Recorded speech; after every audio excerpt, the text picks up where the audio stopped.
Hello students, स्वागत है आपका अगले एपिसोड में। साइंस जीके का ये रहा अगला एपिसोड आपकी स्क्रीन पर। प्रश्न नंबर 221 है स्टूडेंट्स के गेहूं बोने का उपयुक्त मौसम कौन सा होता है। आपकी स्क्रीन पर 4 ऑप्शन हैं: अक्टूबर नवंबर, नवंबर दिसंबर, जनवरी फरवरी या फिर मार्च अप्रैल। कौन सा ऑप्शन सही है इन 4 में से सोच के बताइए। गेहूं बोने का उपयुक्त मौसम कौन सा होता है? जी हाँ, सोचिए सही जवाब। यस, इसका सही जवाब है स्टूडेंट्स अक्टूबर नवंबर में। गेहूं बोने का उपयुक्त समय या उपयुक्त मौसम जो है वो अक्टूबर नवंबर है। आगे चलते हैं। प्रश्न नंबर 222। प्रश्न नंबर 222 है इस जीके साइंस इन हिंदी सीरीज का कि निम्नलिखित में से कौन कीट आकर्षक फसल है। ऑप्शन है भिंडी, पालक, सनई, सूर्यमुखी। सोचिए सही जवाब स्टूडेंट्स। यस, सही जवाब है स्टूडेंट्स भिंडी। भिंडी जो है वो कीट आकर्षक फसल है। आगे बढ़ते हैं और देखते हैं प्रश्न नंबर 223। प्रश्न नंबर 223 है स्टूडेंट्स के निम्नलिखित में नकदी फसल है। ऑप्शन है मक्का, गेहूं, तंबाकू या फिर धान। बताइए कौन सा जवाब सही है। यस, इसका सही जवाब है स्टूडेंट्स तंबाकू। तंबाकू एक नकदी फसल है। आगे चलते हैं और देखते हैं अगला प्रश्न क्या है। तो अगला प्रश्न है स्टूडेंट्स के निम्नांकित फसलों में कौन सी फसल नकदी के रूप में जानी जाती है। ऑप्शन है चावल, गेहूं, बाजरा, कपास। सोचिए इसका सही जवाब स्टूडेंट्स। यस, इसका सही जवाब है स्टूडेंट्स कपास। कपास जो है वो नकदी फसल के रूप में जानी जाती है। चलिए आगे बढ़ते हैं और देखते हैं प्रश्न नंबर 225। प्रश्न नंबर 225 है स्टूडेंट्स के निम्नलिखित फलीदार पौधों में से कौन पेट्रोपादक भी है। ऑप्शन है अरहर, मटर, चना, करेज। बताइए इसका सही जवाब। यस स्टूडेंट्स, इसका सही जवाब है करेज। आगे बढ़ते हैं और चलते हैं प्रश्न नंबर 226 की तरफ। प्रश्न नंबर 226 है स्टूडेंट्स के निम्नलिखित 4 ऊर्जा फसलों में से एक की खेती एथेनॉल के लिए की जा सकती है। ऑप्शन है जट्रोफा, मक्का, पोंगामिया, सूरजमुखी। सोचिए इसका सही जवाब स्टूडेंट्स। यस, तो इसका सही जवाब है स्टूडेंट्स जट्रोफा। जट्रोफा जो है एक ऐसी फसल है जिसकी खेती एथेनॉल के लिए की जा सकती है। आगे बढ़ते हैं, चलते हैं प्रश्न नंबर 227 की तरफ। तो 227 नंबर है आपकी स्क्रीन पर कि रेशा फसलें निम्नलिखित में से कौन सी हैं। जी हाँ, रेशा फसलें निम्नलिखित में से कौन सी हैं। ऑप्शन है जूट, गन्ना, अलसी। ऑप्शन बी है कपास, मक्का, तंबाकू। ऑप्शन सी है कपास, सन, जूट। और ऑप्शन डी है सन, कपास, मक्का। कौन सा ऑप्शन सही है सोचिए इसके ऊपर। यस, तो सही ऑप्शन है कपास, सन, जूट। ये रेशा फसलें हैं। आगे बढ़ते हैं 228 की तरफ चलते हैं स्टूडेंट्स। प्रश्न नंबर 228 है स्क्रीन पर कि जीवन की मूलभूत इकाई क्या है। ऑप्शन है ऑप्शन ए कोशिका, ऑप्शन बी अंग, ऑप्शन सी ऊतक और ऑप्शन डी है नाभिक। तो सोचिए इसका सही जवाब। यस, तो सही जवाब है स्टूडेंट्स कोशिका। कोशिका जीवन की मूलभूत इकाई है। चलिए आगे बढ़ते हैं। प्रश्न नंबर 229 देख लेते हैं क्या है। प्रश्न नंबर 229 है स्टूडेंट्स कि आंसू में कौन सा पदार्थ घुला रहता है? ऑप्शन है सामान्य नमक, समुद्र, स्टार्च या फिर ग्लूकोज। यस सोचिए जवाब। यस इसका सही जवाब है स्टूडेंट्स सामान्य नमक। तो ये रहा प्रश्न नंबर 230 आपकी स्क्रीन पर स्टूडेंट्स।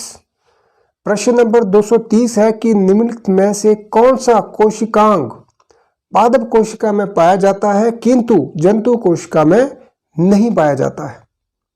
ऑप्शन है chloroplast, ribosome, mitochondria, endoplasmic reticulum. सोचिए इसका सही जवाब स्टूडेंट्स। यस सही जवाब है क्लोरोप्लास्ट। आगे बढ़ते हैं प्रश्न नंबर 231 की तरफ स्टूडेंट्स। प्रश्न नंबर 231 है कि कोशिका का जीवित अंश जीव द्रव्य प्रोटोप्लाज्म जिसको बोलते हैं अंग्रेजी में कहलाता है, ये किससे बना होता है? ऑप्शन है केवल कोशिका द्रव्य, ऑप्शन बी केवल केंद्रक द्रव्य, ऑप्शन सी कोशिका द्रव्य और केंद्रक द्रव्य, और ऑप्शन डी है कोशिका द्रव्य, केंद्रक द्रव्य और अन्य कोशिकांग। तो सोचिए इसका सही जवाब स्टूडेंट्स। यस इसका सही जवाब है ऑप्शन डी कोशिका द्रव्य, केंद्रक द्रव्य और अन्य कोशिकांग। चलिए आगे बढ़ते हैं। प्रश्न नंबर 232 देख लेते हैं क्या है। प्रश्न नंबर 232 है स्टूडेंट्स के 80% से अधिक कोशिका में पाए जाने वाला पदार्थ है। ऑप्शन है प्रोटीन, चर्बी, खनिज, जल। सोचिए इसका सही जवाब। यस इसका सही जवाब है ऑप्शन डी जल। आगे बढ़ते हैं और देखते हैं प्रश्न नंबर 233 को। यस प्रश्न नंबर 233 है स्टूडेंट्स के निम्नलिखित में से किन कोशिकाओं में नाभिक नहीं होता है? ऑप्शन है हमारे पास ऑप्शन ए मूल रोम कोशिका, ऑप्शन बी लाल रक्त कोशिका, ऑप्शन सी प्लेटलेट और ऑप्शन डी है मोनोसाइट। सोचिए इसका सही जवाब स्टूडेंट्स। यस इसका सही जवाब है लाल रक्त कोशिका। लाल रक्त कोशिका में नाभिक नहीं होता है। चलिए आगे बढ़ते हैं और देखते हैं प्रश्न नंबर 234 को। तो प्रश्न नंबर 234 से क्या है कि निम्न में से कौन से कोशिकाओं के आत्मघाती बैग कहे जाते हैं? आत्मघाती बैग। ऑप्शन है लाइसोसोम्स, ऑप्शन बी है राइबोसोम्स, ऑप्शन सी है डिक्टोसोम्स और ऑप्शन डी है फैगोसोम्स। कौन सा ऑप्शन सही है स्टूडेंट्स? सोचिए इसके बारे में। यस तो इसका सही जवाब है लाइसोसोम्स। लाइसोसोम्स कोशिकाओं के आत्मघाती बैग कहे जाते हैं।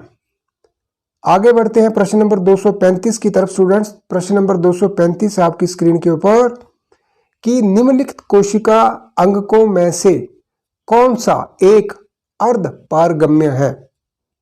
ऑप्शन है ऑप्शन ए कोशिका झिल्ली, ऑप्शन बी प्लाज्मा झिल्ली, ऑप्शन सी कोशिका भित्ति और ऑप्शन डी है केंद्रक। तो सोचिए इसका सही जवाब स्टूडेंट्स।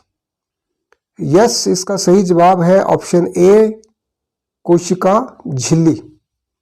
आगे बढ़ते हैं प्रश्न नंबर 236 देख लेते हैं क्या है। तो ये रहा स्टूडेंट्स प्रश्न नंबर 236 आपकी स्क्रीन के ऊपर कि निम्नलिखित में से किसको कोशिका का पावर प्लांट भी कहा जाता है? ऑप्शन ए है गाल्जी काय, option B mitochondria, option C ribosome और ऑप्शन डी है लाइसोसोम। सोचिए इसका सही जवाब स्टूडेंट्स। यस इसका सही जवाब है माइटोकॉन्ड्रिया।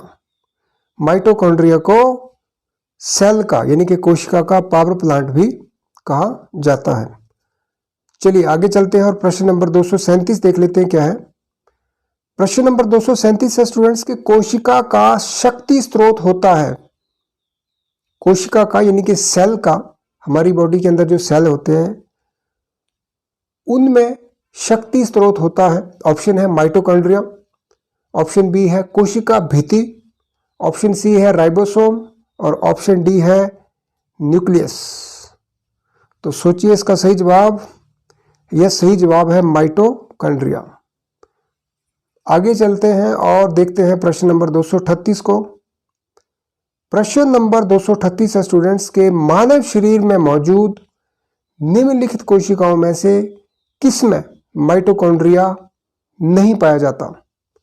ऑप्शन लाल रक्त कोशिका, ऑप्शन बी है यकृत कोशिका, ऑप्शन सी मांसपेशी कोशिका और ऑप्शन डी है श्वेत रक्त कोशिका। तो सोचिए इसका सही जवाब स्टूडेंट्स। यस, तो सही जवाब है लाल रक्त कोशिका। लाल रक्त कोशिका में माइटोकॉन्ड्रिया नहीं पाया जाता। आगे बढ़ते हैं प्रश्न नंबर 239 की तरफ स्टूडेंट्स। प्रश्न नंबर 239 है कि निम्नलिखित में से कोशिका का नियंत्रक केंद्रक कौन है? ऑप्शन ए केंद्रक, option B plasma, option C lysosome और ऑप्शन डी है क्रोमोसोम। सोचिए इसका सही जवाब। यस, सही जवाब है केंद्रक। और अब चलते हैं अंतिम प्रश्न की तरफ। इस एपिसोड का अंतिम प्रश्न ले लेते हैं। अंतिम प्रश्न है स्टूडेंट्स के निम्नलिखित की कोशिका सूक्ष्मतम जीवित कोशिका है? ये जो चार ऑप्शन दे रखे हैं इसमें से बताना है कि सूक्ष्मतम जीवित कोशिका है इन चार में से। ऑप्शन है बैक्टीरियम, ऑप्शन बी है bread mould, option C microplasma और ऑप्शन डी है वायरस। तो सोचिए इसका सही जवाब स्टूडेंट्स। यस, सही जवाब है माइक्रोप्लाज्मा। माइक्रोप्लाज्मा की कोशिका सूक्ष्मतम जीवित कोशिका है। तो ये था अंतिम प्रश्न। मिलते हैं अगले एपिसोड में students. Till then take care and bye bye.